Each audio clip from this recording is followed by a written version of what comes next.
वाहिगुरु जी का खालसा वाहिगुरु जी की फतेह। गुरु प्यारी गुरु सवारी साध संगत आप जी सवेर दी इस ऑनलाइन गुरमत क्लास के अंदर जुड़ चुके हो, जिस विच आपां सिख इतिहास नूं लड़ीवार वाच रहे हैं। गुरु साहिबाना तो बाद का इतिहास 17वीं 18वीं सदी का जो साडा इतिहास है ਉਹਦੇ बारे ਆਪਾਂ विचार चर्चा पिछले दिनों तो आरंभ की है कि साडा सिख राज किवें बनिया है। उस समुची विचार आपां पिछले दिनों तो आरंभ की है ते आप जी ने हुण तक सरवण किया है कि ਜ਼ਕਰੀਆ खान के समय दे विच किस प्रकार सिखां दीयां शहादतां होईयां, किवें उन्हें भाई तारा सिंह जी बां तो लै करके भाई तारू सिंह जी शहीद तक जिन्हां दा खोपड़ उतारिया गया, किवें ये शहादतां दे दौर चले आ ते किवें इन्हां सिखां दे उत्ते ये कहर दे दिन आए। वो सारा इतिहास आप जी ने पिछले दिनों के अंदर सरवण किया है। ते कल ऐतवार होने के कारण आपां क्लास नहीं लगा सके क्योंकि ऐतवार जिवें वध जांदे आ कथा विचार दे लई बाहर जाना पैंदा है। इस करके कल की क्लास आपां जिहड़ी है वो नहीं लगाई सी। सो अज जो इतिहास है ਜ਼ਕਰੀਆ खान तो बाद दा उस इतिहास के बारे आपां अज विचार चर्चा करनी है कि ਜ਼ਕਰੀਆ खान तो बाद सिखां लई किन्ना क फायदा किन्ना क नुकसान होया, की हालात उस समय बने, वो सारा इतिहास अज आपां आरंभ करना है। ਜ਼ਕਰੀਆ खान तो बाद का इतिहास 1745 ईस्वी का समा है। 1745 तो अगे जो इतिहास चलता है 1 जुलाई 1745 दे विच ਜ਼ਕਰੀਆ खान की मौत जिहड़ी है हो चुकी है ते हुण उस तो अगे जिवें इतिहास चलता है वो आप जी ने सरवण करना। सो आप जिन्ने भी गुरमुख प्यारे जुड़े हो सरबत संगत का धन्नवाद। आओ आपां फतेह की सांझ पाइए ते क्लास की आरंभता करिए। सारे आखो जी वाहिगुरु जी का खालसा वाहिगुरु जी की फतेह। साध संगत ਜ਼ਕਰੀਆ खान नूं भाई तारू सिंह जी कहिंदे आ कि तू साडे केसां दी गल करदा है। जदों कहिंदा ਜ਼ਕਰੀਆ खान के जिहड़े केसां दा तैनूं बड़ा माण है ये ते मैं जुत्तियां दे नाल झाड़ दूंगा ते अग्गियों भाई तारू सिंह सुभाविक गल कहिंदे आ कि खालसा तैनूं अपनी जुत्ती दे अगे ला के लैके जाएगा ते खालसा अपना जिहड़ा है ये बचन पूरा पकावेगा। उसे प्रकार ही होया ਜ਼ਕਰੀਆ खान का पेशाब बंद होया है ते सुबेग सिंह जी जुत्ती लैके आए आ। भाई तारू सिंह जी की जिहड़ी जुत्ती सुबेग ਜ਼ਕਰੀਆ खान के सिर दे विच वजदी है ते इनू पेशाब खुल के आउंदा। इसे प्रकार कुछ 22-23 दिन लगातार जुत्ती वजदी रही ते पेशाब आउंदा रहा। अखीर जो भाई साहब का बचन सी खालसा तेन जुत्तियां दे अगे ला के लैके जाएगा, वही गल होई। ਜ਼ਕਰੀਆ खान की मौत हुई है। भाई तारू सिंह जी दी जुत्तियां सिर च वज के उपरंत फिर भाई तारू सिंह जी ने अपने स्वास त्यागे। 1 जुलाई 1745 ਨੂੰ मौत हुंदी है ਜ਼ਕਰੀਆ खान की। ਜ਼ਕਰੀਆ खान जदों मरिया तो ये 3 पुत्र सन साध संगत। एक का नाम सी ਯਹੀਆ खान, एक का नाम सी हयातुल्ला खान ते तीसरा जिहड़ा सी मीर बाकी। ये तिन्ने जिहड़े सन वो कमरुद्दीन वजीर सी दिल्ली का, उहदे भणेवे लगदे सी तिन्ने जाने। ते जिहड़ा ਜ਼ਹੀਆ खान सी वो कमरुद्दीन दा खान का जिहड़ा जवाई भी लगदा सी।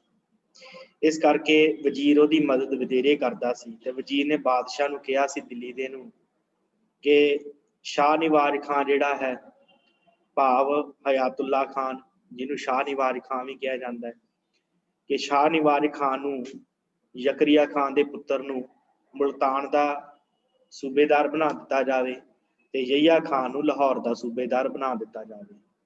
ते बादशाह ने यह सलाह ना मन्नी ते मुल्तान के उत्ते पहलों ही शाह नवाज का कब्जा सी क्योंकि ਜ਼ਕਰੀਆ खान ने आप इनू उत्थे भेजिया सी शाह निवाज ने।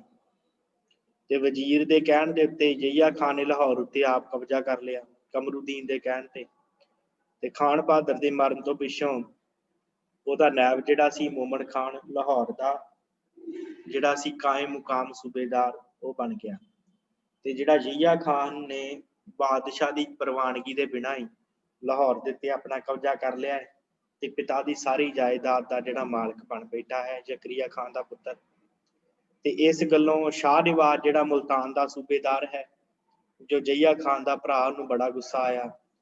ਉਹ ਮੁਲਤਾਨ ਤੋਂ ਫੌਜ ਲੈ ਕੇ ਲਾਹੌਰ ਵੱਲ ਨੂੰ ਚੜ੍ਹ ਕੇ ਆਇਆ ਤੇ ਹਜੇ ਲੜਾਈ ਹੋਣ ਹੀ ਲੱਗੀ ਹੈ ਤੇ ਕੁਝ ਪਤਵੰਤੇ ਸੱਜਣ ਜਿਹੜੇ ਸਾਨੂੰ ਵਿੱਚ ਪਏ ਤੇ ਉਹਨਾਂ ਨੇ ਦੋਵਾਂ ਭਰਾਵਾਂ ਦੀ ਸੁਲਾਹ ਕਰਾ ਦਿੱਤੀ ਹੈ ਕਿ ਭਾਈ ਤੁਸੀਂ ਇਸ ਪ੍ਰਕਾਰ ਨਾ ਲੜੋ ਤੇ ਜਿਹੜਾ ਸਮਾਨ ਜਵਾਹਰਾਤ ਆ, ਪੈਸੇ ਆਦਿ ਆ, ਉਹ ਆਪਸ ਦੇ ਵਿੱਚ ਵੰਡ ਲਓ।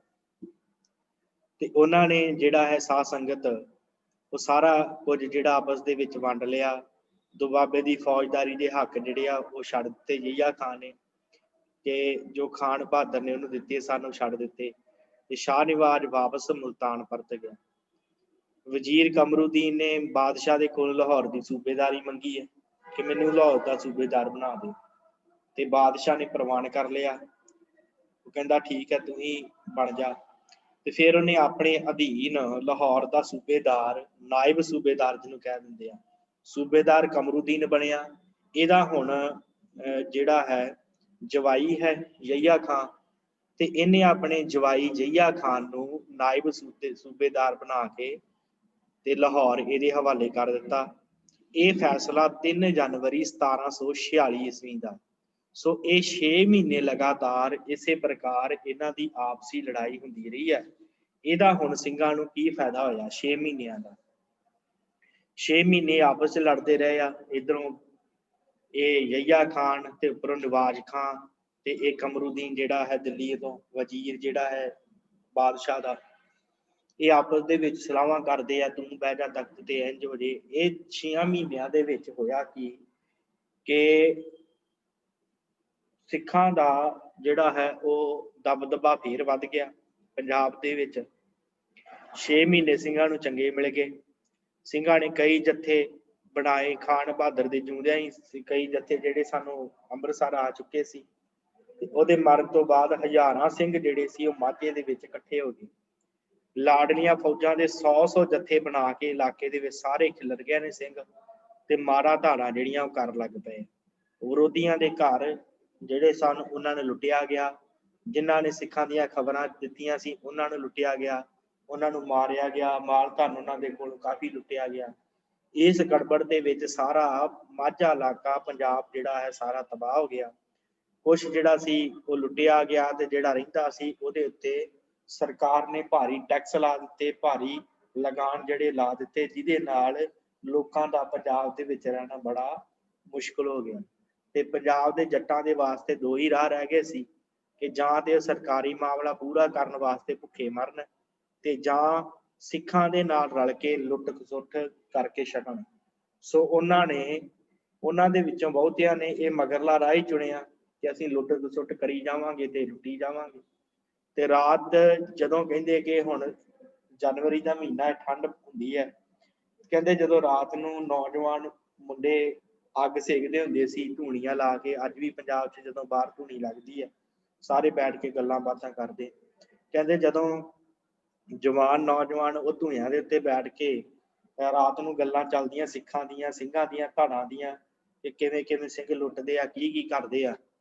ਤੇ ਜਦੋਂ ਉਹ ਨੌਜਵਾਨ ਗੱਭਰੂ ਸੁਣਦੇ ਉਹਨਾਂ ਨੂੰ ਬੜੀਆਂ ਚੰਗੀਆਂ ਲੱਗਦੀਆਂ ਤੇ ਜਵਾਨੀ ਦੇ ਮਨ ਦੇ ਵਿੱਚ ਚਾਅ ਹੁੰਦਾ ਲੜ ਕੇ ਮਰਨ ਦਾ।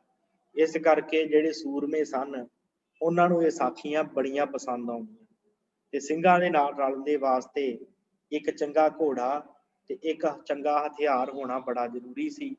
ਤੇ ਸੋ ਜਿਹੜੇ ਕਹਿੰਦੇ ਜੋਸ਼ੀਲੇ ਨੌਜਵਾਨ ਸਨ ਉਹਨਾਂ ਨੇ ਆਪਣੇ ਘਰ ਦੀ ਘੋੜੀ, ਤਲਵਾਰ ਤੇ ਬੰਦੂਕ ਇਹ ਖਰੀਦ ਕੇ ਸਿੰਘਾਂ ਦੇ ਜੱਥਿਆਂ ਦੇ ਵਿੱਚ ਰਲਣਾ ਸ਼ੁਰੂ ਕਰ ਦਿੱਤਾ ਤੇ ਅੰਮ੍ਰਿਤ ਛਕ ਕੇ ਸਿੰਘ ਬਣਨੇ ਸ਼ੁਰੂ ਹੋ ਗਏ। ਇਸੇ ਪ੍ਰਕਾਰ ਸਿੱਖ ਸਰਦਾਰਾਂ ਦੇ ਸਿਪਾਹੀਆਂ ਦੀ ਤਨਖਾਹ ਨਹੀਂ ਹੁੰਦੀ ਸੀ। ਜਿਹੜੇ ਸਿੱਖ ਸਰਦਾਰ ਹੁੰਦੇ ਸਨ ਸਾਰੇ, ਉਹਨਾਂ ਦੀ ਕਿਸੇ ਪ੍ਰਕਾਰ ਦੀ ਕੋਈ ਤਨਖਾਹ ਨਹੀਂ ਸੀ ਹੁੰਦੀ। ਹਾਂ, ਉਹਨਾਂ ਨੂੰ ਜਿਹੜੀ ਲੁੱਟ ਮਾਰ ਹੁੰਦੀ ਸੀ ਕਿਸੇ ਪ੍ਰਕਾਰ ਦੀ, ਉਸ ਲੁੱਟ ਮਾਰ ਦੇ ਵਿੱਚੋਂ ਉਹਨਾਂ ਨੂੰ ਹਿੱਸਾ ਜਿਹੜਾ ਸੀ ਉਹ ਮਿਲ ਜਾਂਦਾ ਸੀ। ਤੇ ਜੇ ਕਿਤੇ ਬਹੁਤੇ ਜੱਥੇ ਰਲ ਕੇ ਕੋਈ ਲੁੱਟ ਮਾਰ ਕਰਦੇ ਸੀ ਤੇ ਹਰ ਸਰਦਾਰ ਨੂੰ ਜੱਥੇ ਦੇ ਸਰਦਾਰ ਨੂੰ ਸਿਪਾਹੀਆਂ ਦੀ ਗਿਣਤੀ ਦੇ ਹਿਸਾਬ ਦੇ ਨਾਲ ਲੁੱਟ ਦਾ ਹਿੱਸਾ ਜਿਹੜਾ ਸੀ ਉਹ ਦਿੱਤਾ ਜਾਂਦਾ ਸੀ ਤੇ ਉਹ ਆਪਣੇ ਅੱਗੇ ਫੌਜ ਨੂੰ ਵੰਡ ਦਿੰਦਾ ਸੀ। ਤੇ ਜਥੇਬੰਦੀਆਂ ਨੂੰ ਪੱਕਾ ਰੱਖਣ ਵਾਸਤੇ ਹਰ ਸਿੰਘ ਆਪਣੇ ਜਥੇਦਾਰ ਦੇ ਹੁਕਮ ਦੇ ਵਿੱਚ ਚੱਲਦਾ ਸੀ। ਜਿਵੇਂ ਜਥੇਦਾਰ ਕਹਿੰਦਾ ਸੀ ਉਵੇਂ ਹੀ ਸਾਰੇ ਚੱਲਦੇ ਸੀ। ਪਰ ਸਮਾਜਿਕ ਤੌਰ ਤੇ ਧਾਰਮਿਕ ਤੌਰ ਤੇ ਹਰ ਕੋਈ ਇੱਕ ਦੂਜੇ ਦੇ ਬਰਾਬਰ ਸੀ। ਕਿਸੇ ਪ੍ਰਕਾਰ ਦੀ ਕੋਈ ਜਾਤ, ਕਿਸੇ ਪ੍ਰਕਾਰ ਦਾ ਕੋਈ ਵਰਨ ਕਿਸੇ ਦਾ ਵੀ ਨਹੀਂ ਪੁੱਛਿਆ ਜਾਂਦਾ ਸੀ। ਭਾਵ ਹਰ ਕੋਈ ਸੁਤੰਤਰ ਸੀ। ਛਕਣਾ ਛਕਾਉਣਾ ਇੱਕੋ ਜਗ੍ਹਾ ਤੇ ਹੁੰਦਾ ਸੀ। ਕਿਸੇ ਪ੍ਰਕਾਰ ਦਾ ਕੋਈ ਵਖਰੇਵਾਂ ਨਹੀਂ ਸੀ ਕੀਤਾ ਜਾਂਦਾ। ਤੇ ਸਿੰਘਾਂ ਦੀ ਗਿਣਤੀ ਬਹੁਤ ਕਹਿੰਦੇ ਵੱਧ ਗਈ ਤੇ ਉਹਨਾਂ ਦੇ ਜਿਹੜੇ ਸਿਆਣੇ ਜਰਨੈਲ ਨੇ ਉਹਨਾਂ ਨੇ ਹੁਣ ਲੋੜ ਅਨੁਭਵ ਕੀਤੀ ਕਿ ਹੁਣ ਇੱਕ ਪੱਕੀ ਜਥੇਬੰਦੀ ਬਣਾ ਲਈ ਜਾਵੇ ਤੇ ਖਾਲਸੇ ਦੇ ਛੋਟੇ ਛੋਟੇ ਜਥੇ ਜਿਹੜੇ ਆ ਉਹ ਬਣਾ ਲੈ ਜਾਣ, ਜੋ ਲੁੱਟਮਾਰ ਕਰਨ ਵੇਲੇ ਸਰਦਾਰ ਦੀ ਆਗਿਆ ਵਿੱਚ ਰਹਿਣ। ਪਰ ਸਾਂਝੀ ਭੀੜ ਜਦੋਂ ਬਣੇ ਤੇ ਉਦੋਂ ਪੰਥ ਦੀ ਇੱਕ ਜਥੇਦਾਰੀ ਦੇ ਵਿੱਚ ਕੰਮ ਕਰਨ। ਭਾਵ ਜੇ ਕਿਤੇ ਸਿਰ ਦੇ ਉੱਤੇ ਬਾਣ ਆਵੇ ਉਦੋਂ ਸਾਰੇ ਇੱਕੋ ਹੋ ਕੇ ਲੜਨ ਤੇ ਪਰ ਜੇ ਉਹ ਲੁੱਟਮਾਰ ਕਰਨ ਚੱਲੀ ਆ ਤੇ ਫਿਰ ਆਪਣੇ ਜਥੇਦਾਰ ਦੇ ਹੁਕਮ ਦੇ ਵਿੱਚ ਰਹਿਣ। ਇਸ ਕਰਕੇ ਫਿਰ 14 ਅਕਤੂਬਰ 1745 ਈਸਵੀ ਨੂੰ ਅੰਮ੍ਰਿਤਸਰ ਦੇ ਵਿੱਚ ਵੱਡਾ ਇਕੱਠ ਕੀਤਾ ਗਿਆ ਤੇ ਉੱਥੇ ਇੱਕ ਗੁਰਮਤਾ ਕੀਤਾ ਗਿਆ ਸਾਂਝੇ ਇਕੱਠ ਦੇ ਵਿੱਚ ਕਿ ਹੁਣ ਖਾਲਸਾ ਜਿਹੜਾ ਹੈ ਉਹਨੂੰ ਜਥਿਆਂ ਦੇ ਵਿੱਚ ਵੰਡ ਦਿੱਤਾ ਜਾਵੇਗਾ। ਇੱਥੇ ਪਹਿਲਾ ਦਲ ਖਾਲਸਾ ਇਕੱਠਾ ਹੋਇਆ, ਇਹਨੂੰ ਦਲ ਖਾਲਸਾ ਕਿਹਾ ਜਾਂਦਾ। ਦਲ ਖਾਲਸਾ ਇਕੱਠਾ ਹੋਇਆ ਤੇ ਸਮੁੱਚੇ ਖਾਲਸੇ ਨੂੰ ਨਾਂ ਦਿੱਤਾ ਗਿਆ ਦਲ ਖਾਲਸੇ ਦਾ। ਅੱਗੇੋਂ ਇਹਨਾਂ ਦੇ 30 ਜਥੇ ਜਿਹੜੇ ਆ ਉਹ ਬਣਾਏ ਗਏ। 30 ਜਥੇ, ਛੋਟੇ ਛੋਟੇ ਜਥੇ ਤੇ ਉਹਨਾਂ ਦੇ ਸਰਦਾਰ ਬਣਾਏ ਗਏ। ਉਹ ਕਿਹੜੇ ਕਿਹੜੇ ਜਥੇ ਸਨ? ਸਭ ਤੋਂ ਪਹਿਲਾ ਜੱਥਾ ਸੀ ਨਵਾਬ ਕਪੂਰ ਸਿੰਘ ਫੈਜ਼ਲਪੁਰੀਆ, ਜਿਹਨੂੰ ਸਿੰਘਪੁਰੀਆ ਵੀ ਕਿਹਾ ਜਾਂਦਾ ਹੈ। ਮਿਸਲ ਸੀ ਗਾਂ ਜਾ ਕੇ 12 ਮਿਸਲਾਂ ਦੀ ਗੱਲ ਆਏਗੀ, ਉਹਦੇ ਵਿੱਚ ਵੀ ਇਹ ਸਨ। ਫਿਰ ਉਸ ਤੋਂ ਬਾਅਦ ਦੂਸਰਾ ਜੱਥਾ ਸ਼ਾਮ ਸਿੰਘ ਨਾਰੋਕੇ ਸਿਆਲਕੋਟ ਵਾਲਿਆਂ ਦਾ, ਤੀਜਾ ਜੱਥਾ ਗੁਰਬਖਸ਼ ਸਿੰਘ ਕਲਸੀਆਂ ਦਾ, ਚੌਥਾ ਜੱਥਾ ਜਿਹੜਾ ਸੀ ਕਰੋੜਾ ਸਿੰਘ ਪੈਜਗੜ੍ਹ ਵਾਲਿਆਂ ਦਾ, ਕਰਮ ਸਿੰਘ ਪੈਜਗੜ੍ਹ ਵਾਲਿਆਂ ਦਾ ਪੰਜਵਾਂ ਜੱਥਾ, ਛੇਵਾਂ ਜੱਥਾ ਗੁਰਦਿਆਲ ਸਿੰਘ ਡੱਲੇਵਾਲ ਦਾ ਤੇ ਸੱਤਵਾਂ ਜੱਥਾ ਦਿਆਲ ਸਿੰਘ ਡੱਲੇ ਵਾਲਿਆਂ ਦਾ ਤੇ ਅੱਠਵਾਂ ਜੱਥਾ ਸੀ ਨੌਧ ਸਿੰਘ ਸ਼ੁਕਰ ਚੱਕੀਆ ਤੇ ਨੌਵਾਂ ਜੱਥਾ ਚੰਦਾ ਸਿੰਘ ਸ਼ੁਕਰ ਚੱਕੀਆ ਤੇ 10ਵਾਂ ਜੱਥਾ ਸੀ ਕਾਲਾ ਸਿੰਘ ਪਿੰਡ ਕੰਗ, 11ਵਾਂ ਜੱਥਾ ਸੀ ਖਿਆਲਾ ਸਿੰਘ ਪਿੰਡ ਕੰਗ ਤੇ 12ਵਾਂ ਜੱਥਾ ਸੀ ਬਾਗ ਸਿੰਘ ਪਿੰਡ ਹੱਲੋਵਾਲ ਵਾਲਿਆਂ ਦਾ, 13ਵਾਂ ਜੱਥਾ ਜਿਹੜਾ ਸੀ ਉਹ ਜੱਸਾ ਸਿੰਘ ਆਲੂ ਵਾਲਿਆ ਤੇ 14ਵਾਂ ਜੱਥਾ ਹਰੀ ਸਿੰਘ ਪਿੰਡ ਪੰਜਵੜ, ਛੱਜਾ ਸਿੰਘ ਪੰਜਵੜ ਇਹ 15ਵਾਂ ਜੱਥਾ, 16ਵਾਂ ਜੱਥਾ ਬਾਬਾ ਦੀਪ ਸਿੰਘ ਸ਼ਹੀਦ ਹੋਣਾ ਦਾ, 17ਵਾਂ ਜੱਥਾ ਸੁਦਾ ਸਿੰਘ ਸ਼ਹੀਦ ਹੋਣਾ ਦਾ, 18ਵਾਂ ਜੱਥਾ ਸੁੱਖਾ ਸਿੰਘ ਤਖਾਣ ਮਾੜੀ ਕੰਬੋਕੀ ਜਿਨ੍ਹਾਂ ਨੇ ਸਿਰ ਵੱਢਿਆ ਸੀ ਮੱਸੇ ਰੰਗੜ ਦਾ, ਉਹਨਾਂ ਦਾ 18ਵਾਂ ਜੱਥਾ, 19ਵਾਂ ਜੱਥਾ ਜੱਸਾ ਸਿੰਘ ਰਾਮਗੜੀਆ ਦਾ, 20ਵਾਂ ਜੱਥਾ ਭੋਮਾ ਸਿੰਘ ਘਨਈਆ, 21ਵਾਂ ਜੱਥਾ ਜੈ ਸਿੰਘ ਘਨਈਆ, 22ਵਾਂ ਜੱਥਾ ਹਕੀਕਤ ਸਿੰਘ ਘਨਈਆ, 23ਵਾਂ ਜੱਥਾ ਸੀ ਹੀਰਾ ਸਿੰਘ ਨਕਈ ਤੇ 24ਵਾਂ ਜੱਥਾ ਸੀ ਸੱਦਾ ਸਿੰਘ ਘਨਈਆ ਤੇ 25ਵਾਂ ਜੱਥਾ ਕਰਮ ਸਿੰਘ ਅੰਮ੍ਰਿਤਸਰ ਵਾਲੇ ਤੇ 16ਵਾਂ ਜੱਥਾ ਧਰਮ ਸਿੰਘ ਅੰਮ੍ਰਿਤਸਰ ਵਾਲੇ, 27ਵਾਂ ਜੱਥਾ ਜਿਹੜਾ ਸੀ ਉਹ ਜਿਉਣ ਸਿੰਘ ਮਜਬੀ ਸਿੰਘ, 28ਵਾਂ ਜੱਥਾ ਮਜਬੀ ਸਿੰਘ ਬਦਨ ਸਿੰਘ, 29ਵਾਂ ਜੱਥਾ ਵੀਰ ਸਿੰਘ ਮਜਬੀ ਸਿੰਘ ਤੇ 30ਵਾਂ ਜੱਥਾ ਅਘਾੜ ਸਿੰਘ ਮਜਬੀ। ਇਹ 30 ਜੱਥਿਆਂ ਦੇ ਵਿੱਚ ਸਿੰਘ ਜਿਹੜੇ ਸੀ ਉਹ ਆਪਣੇ ਆਪਣੇ ਇਲਾਕੇ ਦੇ ਵਿੱਚ ਵਿਚਰ ਲੱਗ ਪਏ ਪੰਜਾਬ ਦੇ ਵਿੱਚ ਤੇ ਪੰਜਾਬ ਦੇ ਵਿੱਚ ਕਹਿੰਦੇ ਆਵਾਜਾਈ ਜਿਹੜੀ ਸੀ ਰੁਕ ਗਈ ਤੇ ਵਪਾਰ ਦਾ ਕੰਮ ਬੰਦ ਹੋ ਗਿਆ। ਸਿੰਘ ਕਹਿੰਦੇ ਇੰਨੇ ਕੁ ਦਲੇਰ ਹੋ ਗਏ ਕਿ ਇੱਕ ਦਿਨ ਸਿੰਘਾਂ ਨੇ ਲਾਹੌਰ ਜਾ ਲੁੱਟਿਆ। 1746 ਜਨਵਰੀ ਦਾ ਮਹੀਨਾ ਹੈ। ਸ਼ਾਮ ਸਿੰਘ ਦਾ ਜੱਥਾ ਹੈ, ਇਹਨਾਂ ਨੇ ਭੇਸ਼ ਬਦਲਿਆ ਤੇ ਮੋਚੀ ਦਰਵਾਜ਼ੇ ਲੰਘ ਕੇ ਲਾਹੌਰ ਗਏ ਆ ਤੇ ਦੁਕਾਨਦਾਰ ਦੁਕਾਨਾਂ ਬੰਦ ਹੀ ਕਰ ਰਹੇ ਸੀ। ਜਾਂ ਸਿੰਘਾਂ ਨੇ ਜਾ ਛਾਪਾ ਮਾਰਿਆ, ਲੱਖਾਂ ਰੁਪਈਏ ਉੱਥੋਂ ਲੁੱਟੇ ਆ ਤੇ ਉੱਥੋਂ ਲੁੱਟ ਕੇ ਤੇ ਸਭ ਕੁਝ ਲੁੱਟ ਕੇ ਤੇ ਪੰਥ ਦੇ ਵੈਰੀ ਮੁੱਲਾ ਕਾਜੀ ਜਿਹੜੇ ਸੀ ਉਹਨਾਂ ਨੂੰ ਮਾਰ ਕੇ ਸ਼ਾਹੀ ਫੌਜ ਦੇ ਉੱਠਣ ਤੋਂ ਪਹਿਲੋਂ ਖਾਲਸਾ ਭੱਜ ਗਿਆ। ਹਰਨ ਹੋ ਗਏ ਸਾਰੇ ਜਾਣੇ ਤੇ ਸ਼ਾਹੀ ਫੌਜ ਜਿਹੜੀ ਸੀ ਉਹ ਪਿੱਛਾ ਕਰਦੀ ਰਹੀ। ਪਰ ਇੰਨੇ ਨੂੰ ਸਿੰਘ ਰਾਵੀ ਦਰਿਆ ਜਿਹੜਾ ਸੀ ਉਹ ਟੱਪ ਕੇ ਰਾਵੀ ਦਰਿਆ ਦੇ ਕੰਢੇ ਦੇ ਜੰਗਲ ਦੇ ਵਿੱਚ ਜਾ ਲੁਕੇ। ਜਈਆ ਖਾਂ ਉਦੋਂ ਨਵਾਂ ਸੂਬੇਦਾਰ ਬਣਿਆ ਸੀ। ਉਹਨੇ ਆਪਣੇ ਦੀਵਾਨ ਲਖਪਤ ਨੂੰ ਫੌਜ ਦੇ ਕੇ ਹੁਕਮ ਦਿੱਤਾ ਕਿ ਸਿੰਘਾਂ ਨੂੰ ਇਲਾਕੇ ਦੇ ਵਿੱਚੋਂ ਕੱਢ ਕੇ ਮੁੜੇ, ਭਾਵ ਲਾਹੌਰ ਵਾਲੇ ਪਾਸਿਓਂ ਕੱਢ ਕੇ ਮੁੜੇ। ਲਖਪਤ ਰਾਏ ਜਿਹੜਾ ਸੀ ਉਹ ਫੌਜ ਲੈ ਕੇ ਚੜ੍ਹਿਆ ਤੇ ਸਿੰਘ ਜਿਹੜੇ ਸੀ ਉਹ ਰਾਵੀ ਦੇ ਕੰਢੇ ਨੂੰ ਛੱਡ ਕੇ ਐਮਨਾਬਾਦ ਵੱਲ ਨੂੰ ਨਿਕਲ ਗਏ। ਐਮਨਾਬਾਦ ਵੱਲ ਨੂੰ ਨਿਕਲ ਗਏ ਆ ਤੇ ਲਖਪਤ ਜਿਹੜਾ ਵਾਪਸ ਲਾਹੌਰ ਆ ਗਿਆ। ਉਸ ਸਮੇਂ ਕਹਿੰਦੇ ਐਮਨਾਬਾਦ ਦਾ ਜਿਹੜਾ ਸੀ ਸੂਬੇਦਾਰ ਜਸਪਤ ਰਾਏ ਸੀ, ਜਿਹੜਾ ਲਖਪਤ ਰਾਏ ਦਾ ਭਰਾ ਸੀ। ਇੱਥੋਂ ਸਾਧ ਸੰਗਤ ਥੋੜਾ ਜਿਹਾ ਇਤਿਹਾਸ ਆਪਣੇ ਧਿਆਨ ਦੇ ਕੇ ਸੁਣਨਾ। ਅੱਗੇ ਜਿਹੜਾ ਛੋਟਾ ਘੱਲੂਘਾਰਾ ਹੋਣਾ ਹੈ ਉਹ ਇਸੇ ਦੇ ਹੀ ਅਧੀਨ, ਇਸੇ ਹੀ ਕਾਰਨ ਕਰਕੇ ਹੋਣਾ ਹੈ ਜੋ ਇਤਿਹਾਸ ਹੁਣ ਚੱਲਣ ਲੱਗਾ।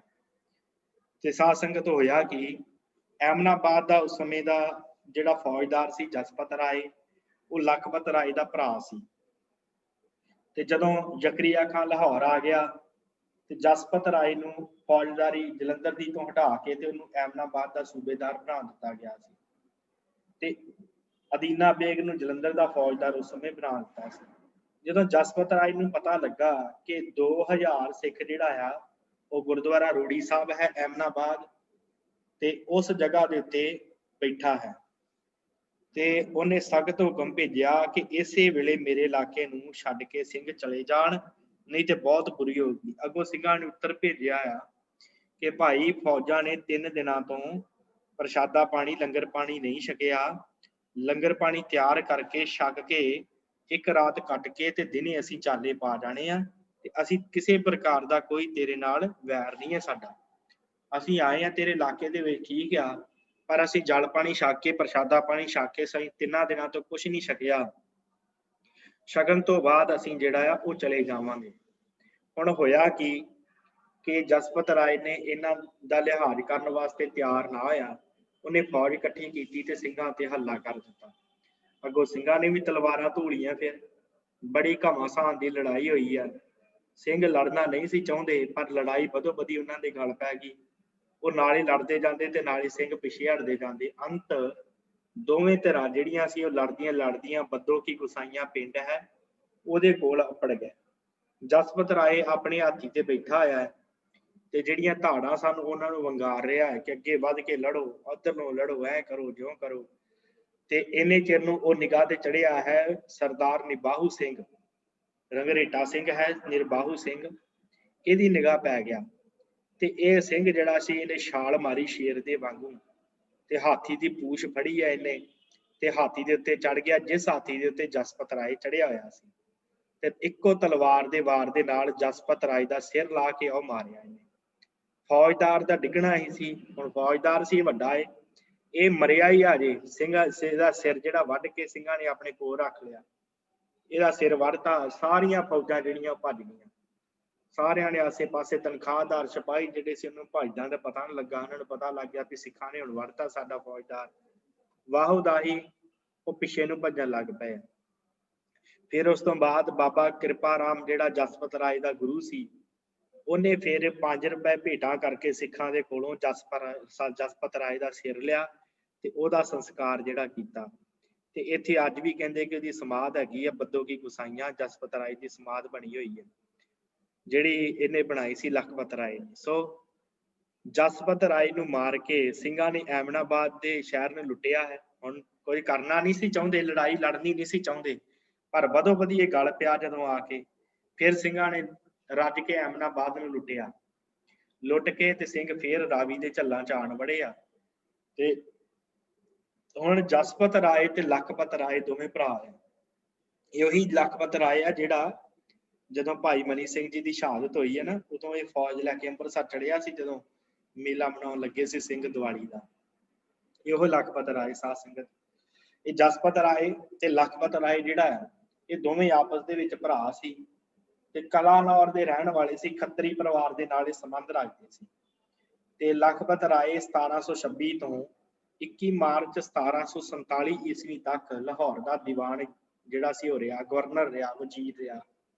ਜਦ ਉਹਨੇ ਆਪਣੇ ਭਰਾ ਦੀ ਮੌਤ ਦੀ ਖਬਰ ਸੁਣੀ ਹੈ ਤੇ ਉਹਨੂੰ ਅੱਗ ਲੱਗ ਉੱਠੀ। ਭਰਾ ਦਾ ਪਿਆਰ ਬੜਾ ਸੀ, ਕਿਉਂਕਿ ਇੱਕ ਵਾਰੀ ਤਨਖਾਹਾਂ ਦੇਣੀਆਂ ਸਨ, ਆਪ ਜੀ ਨੇ ਪਿੱਛੇ ਸਰਵਣ ਕੀਤਾ। ਤੇ ਲਖਪਤ ਰਾਏ ਨੂੰ ਜਦੋਂ ਗ੍ਰਿਫਤਾਰ ਕਰ ਲਿਆ ਹੈ ਜ਼ਕਰੀਆ ਖਾਨ ਨੇ, ਤੇ ਉਦੋਂ ਉਹਦੇ ਭਰਾ ਜਸਪਤ ਰਾਏ ਨੇ ਪੈਸੇ ਦੇ ਕੇ ਤਨਖਾਹਾਂ ਦਿੱਤੀਆਂ ਸਨ ਆਪਣੇ ਕੋਲ। ਇਸ ਕਰਕੇ ਦੋਵਾਂ ਭਰਾਵਾਂ ਦਾ ਬੜਾ ਪਿਆਰ। ਜਦੋਂ ਪਤਾ ਲੱਗਾ ਮੇਰਾ ਭਰਾ ਮਾਰ ਦਿੱਤਾ ਸਿੱਖਾਂ ਨੇ, ਇਹਨੂੰ ਬੜਾ ਗੁੱਸਾ ਚੜਿਆ। ਇਹਨੇ ਫਿਰ ਸਹੁੰ ਖਾਧੀ ਹੈ ਕਿ ਮੈਂ ਸਿੱਖ ਪੰਥ ਨੂੰ ਮੁਕਾ ਕੇ ਫੇਰ ਹੀ ਦਮ ਲਵਾਂਗਾ। ਸਹੁੰ ਖਾ ਲਈ ਇਹਨੇ ਕਿ ਮੈਂ ਸਿੱਖਾਂ ਨੂੰ ਮੁਕਾ ਕੇ ਦਮ ਲਵਾਂਗਾ। ਇੱਥੋਂ ਤੱਕ ਇਹਨੇ ਕਹਿ ਦਿੱਤਾ ਸੀ, ਕਹਿੰਦਾ ਕਿ ਸਿੱਖ ਜਿਹੜੇ ਆ ਨਾ, ਇੱਕ ਖੱਤਰੀ ਦਾ ਚਲਾਇਆ ਹੋਇਆ ਧਰਮ ਹੈ ਸਿੱਖ ਧਰਮ। ਗੁਰੂ ਨਾਨਕ ਸਾਹਿਬ ਖੱਤਰੀ ਸਨ। ਕਹਿੰਦੇ ਇੱਕ ਖੱਤਰੀ ਦਾ ਚਲਾਇਆ ਹੋਇਆ ਧਰਮ, ਮੈਂ ਇੱਕ ਖੱਤਰੀ ਹੀ ਇਸ ਨੂੰ ਨਾਸ਼ ਕਰਾਂਗਾ, ਖੱਤਰੀ ਹੀ ਨੂੰ ਖਤਮ ਕਰ ਦੇਵਾਂਗਾ। ਇਹ ਇੱਕ ਖੱਤਰੀ ਦੇ ਹੱਥੋਂ ਹੀ ਮੁੱਕੇਗਾ ਇਹ ਧਰਮ।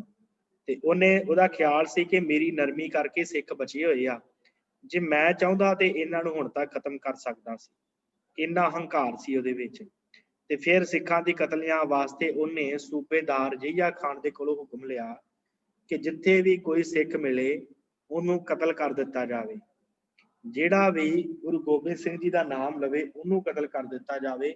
ਸਿੱਖ ਦੇ ਸਿਰ ਵਾਸਤੇ ਇਨਾਮ ਦਿੱਤਾ ਜਾਵੇਗਾ। ਇਹ ਖਬਰ ਹਰ ਪਾਸੇ ਫੈਲ ਗਈ।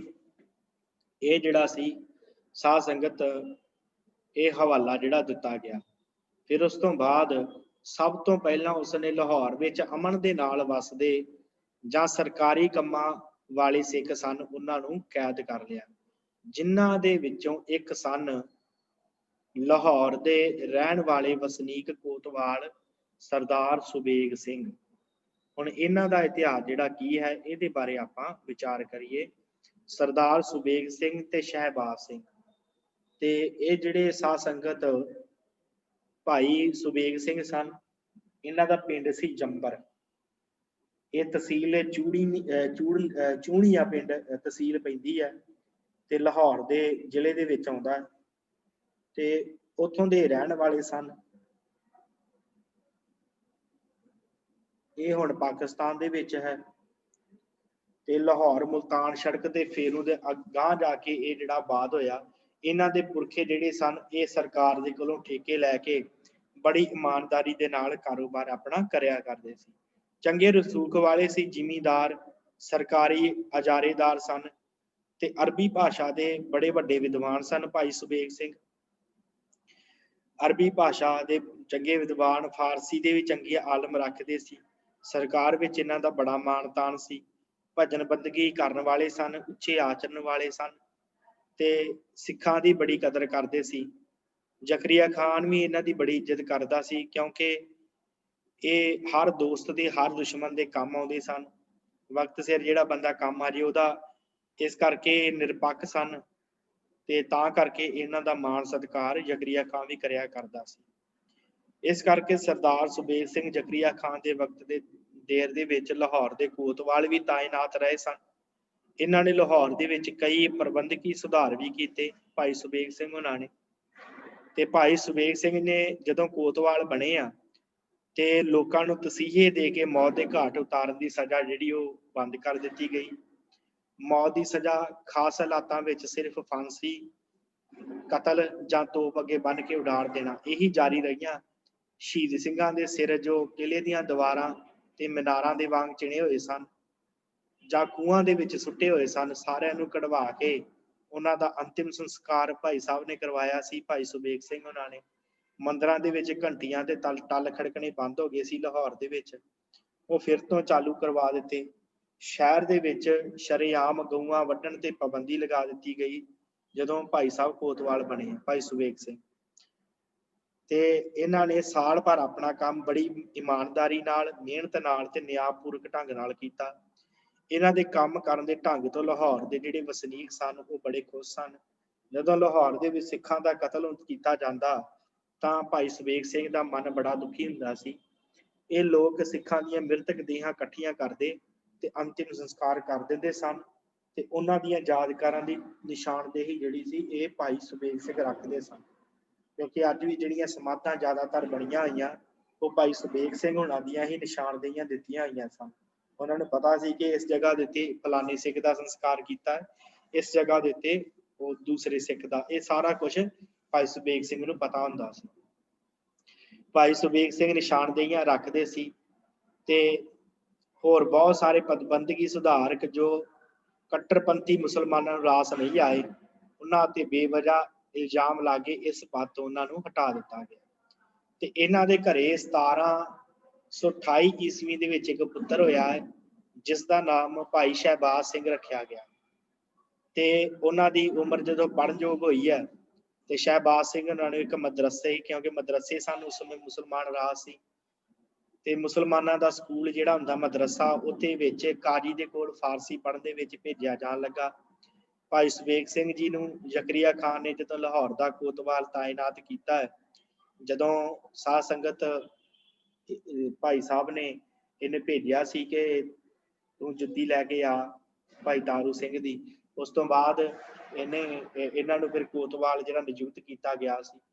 ते साध संगत उन्होंने समयां दे विच फिर इन्होंने सारिया पाबंदियां हटा दित्तियां सिखां दे उत्ते, काफ़ी चंगा जिहड़ा सी प्रबंध होण लग पिया।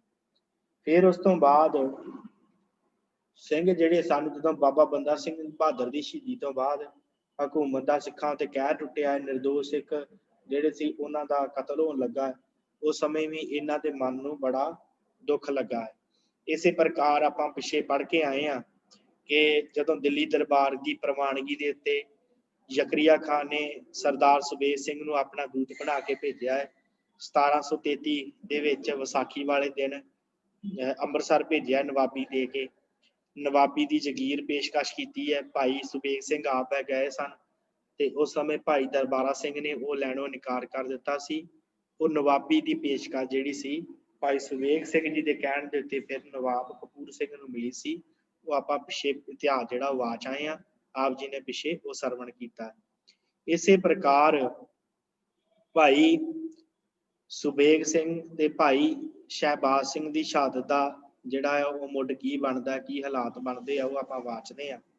जकरिया खान की जदों मौत हो गई तो जईया खान जो अपने प्यो नालों वध जुल्म करता सी, उन्हें सिखां के खिलाफ लाहौर का सूबेदार जदों स्थापित होया, उस समय तक सुबेग सिंह का पुत्र जिहड़ा सी वो शहबाज सिंह उस समय जवान हो गए सन। भाई शहबाज सिंह ते वो बड़ा उच्चा लंबा कद सी, बड़ी सोहनी शक्ल सूरत सी इन्हां दी। ते जिस काजी दे कोल फारसी पढ़न दे वास्ते जांदे सन भाई शहबाज सिंह, उस काजी की नौजवान लड़की भी सी एक, ते काजी जदों पढ़ाउंदा सी ते बड़ी लगन दे नाल पढ़ना, हर एक सवाल का जवाब देना, ते बड़ा लियाकती बच्चा लगा काजी नूं। ते काजी दे मन विच सी कि जे शहबाज सिंह मुसलमान बन जावे तो मैं अपनी लड़की का रिश्ता जिहड़ा है वो शहबाज सिंह नाल कर दूंगा। पहलों उन्हें कई तरीके ढंग वरते कि इस्लाम के बारे गल्लां कीतियां, पर भाई शहबाज सिंह नहीं मन्ने। इत्थों तक एक दिन उन्हें कह दिता कि जे तू मुसलमान बन जावे पुत्र ते तेनू मैं अपनी लड़की का रिश्ता जिहड़ा वो कर देवांगा। ते अग्गेों भाई शहबाज सिंह ने गुरबाणी की पंक्ति उचारण की सी, धन जोबन हर फुलड़ा नाठी अड़े दिन चार पप्पन केरे पत ज्यों ढल ढुल जुम्मणों हार। कहते कि जिहड़ा जवानी है ये जिहड़ा जोबन है ये कुछ समय वास्ते है, ये तो आउण जाण रहना है। जे अज जवानी आई तो जे जवानी दे विच मैं सारा अपना धर्म छड्ड के तुहाडी पुत्री दे नाल विआह करा लवां, इस्लाम धारण कर लवां ते इहदे नाल मेरा धर्म चला जाएगा। जवानी ते अज आई है कल नूं नहीं रहनी, इस करके मैं किसी प्रकार भी तुहाडी लड़की दे नाल निकाह नहीं कर सकदा ते तुसीं जो कहिंदे हो इस्लाम कबूल कर ला, मैं इस्लाम कबूल नहीं कर सकदा।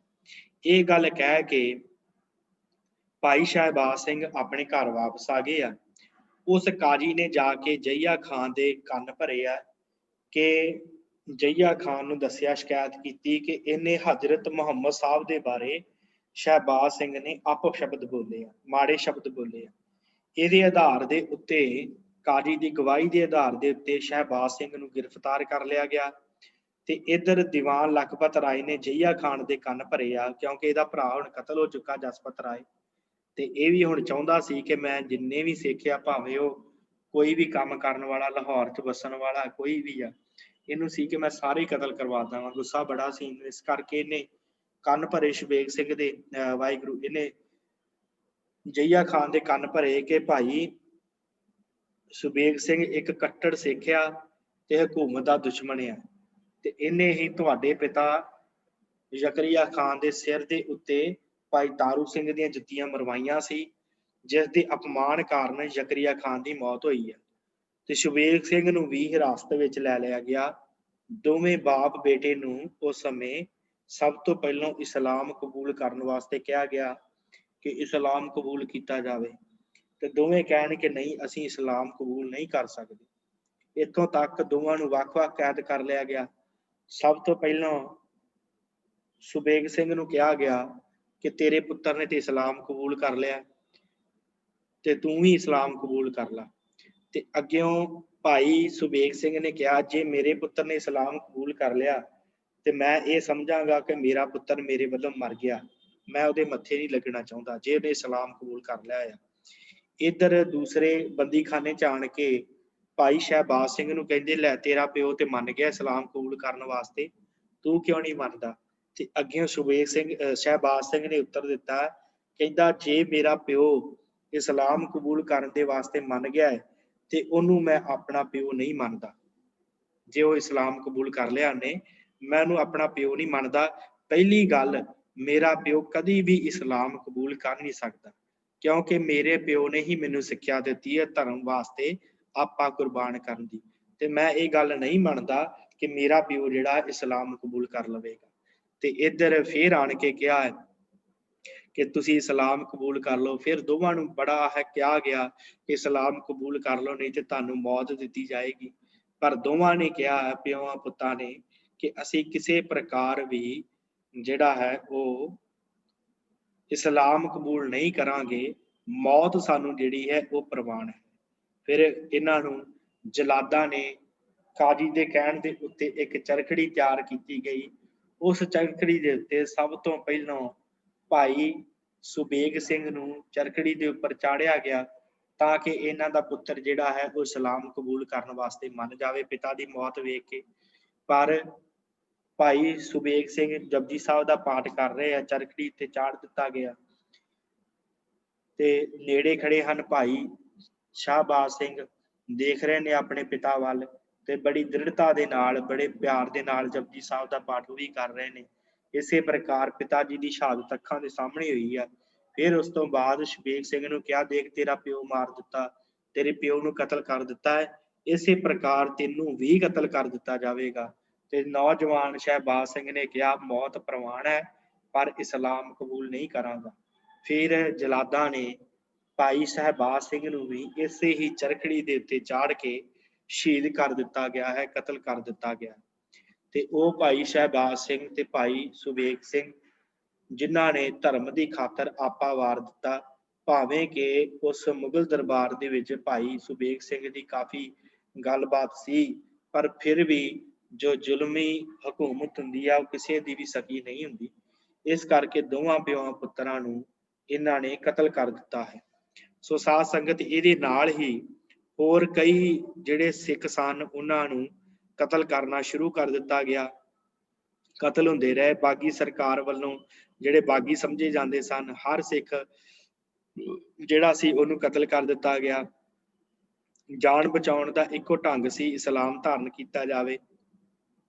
ਜਿਹੜੇ ਲਾਹੌਰ ਦੇ ਸ਼ਹਿਰੀ ਸਨ, ਸਰਕਾਰੀ ਸਿੱਖ ਸਨ, ਫੜੇ ਗਏ, ਉਹਨਾਂ ਦਾ ਕਤਲ ਦਾ ਹੁਕਮ ਲਖਪਤ ਰਾਏ ਵੱਲੋਂ ਦਿੱਤਾ ਗਿਆ। ਇਹ ਸੁਣ ਕੇ ਸਾਰੇ ਸ਼ਹਿਰ ਦੇ ਵਿੱਚ ਹਾਹਾਕਾਰ ਮਚ ਗਈ ਹੈ। ਸ਼ਹਿਰ ਦੇ ਪਤਵੰਤੇ ਸੱਜਣ ਨਾਮਵਰ ਸੱਜਣ ਸਨ।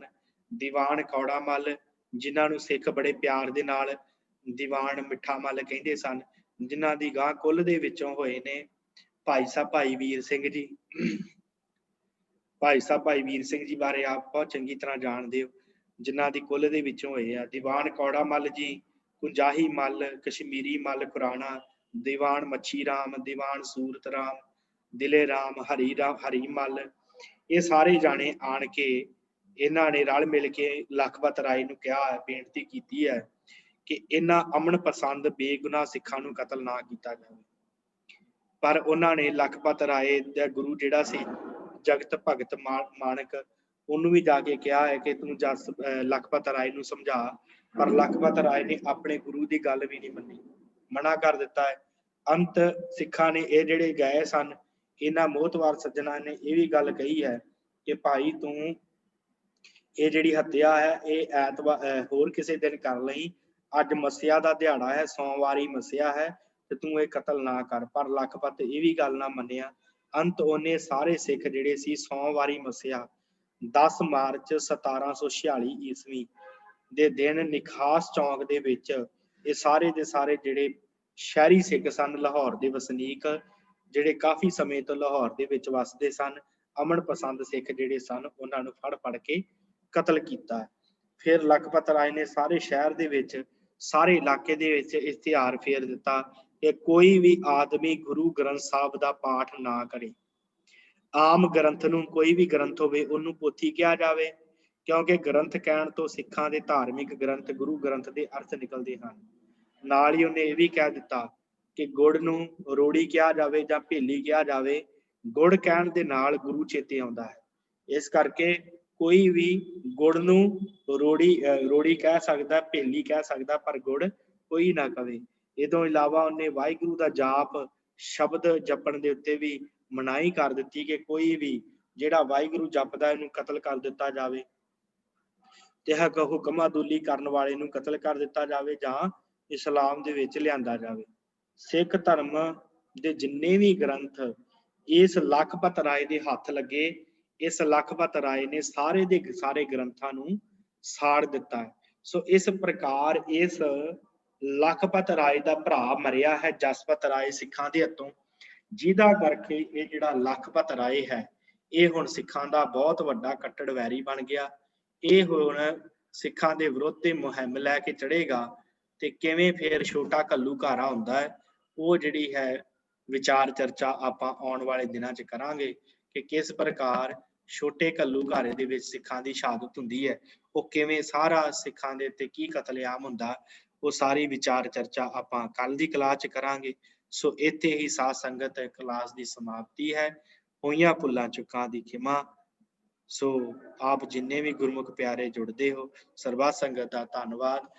ਇਹ ਕਲਾਸਾਂ ਜਿਹੜੀਆਂ ਹਨ ਲਗਾਤਾਰ YouTube ਦੇ ਉੱਪਰ ਵੀ ਚੱਲਦੀਆਂ ਨੇ, ਤੇ ਨਾਲ ਹੀ Facebook ਉੱਪਰ ਵੀ ਲਾਈਵ ਚੱਲਦੀ ਹੈ, ਉੱਥੇ ਵੀ ਆਪ ਜੀ ਇਹਨਾਂ ਨੂੰ ਸਰਵਣ ਕਰ ਸਕਦੇ ਹੋ, ਦੂਸਰਿਆਂ ਨੂੰ ਵੀ ਲਿੰਕ ਭੇਜ ਸਕਦੇ ਹੋ।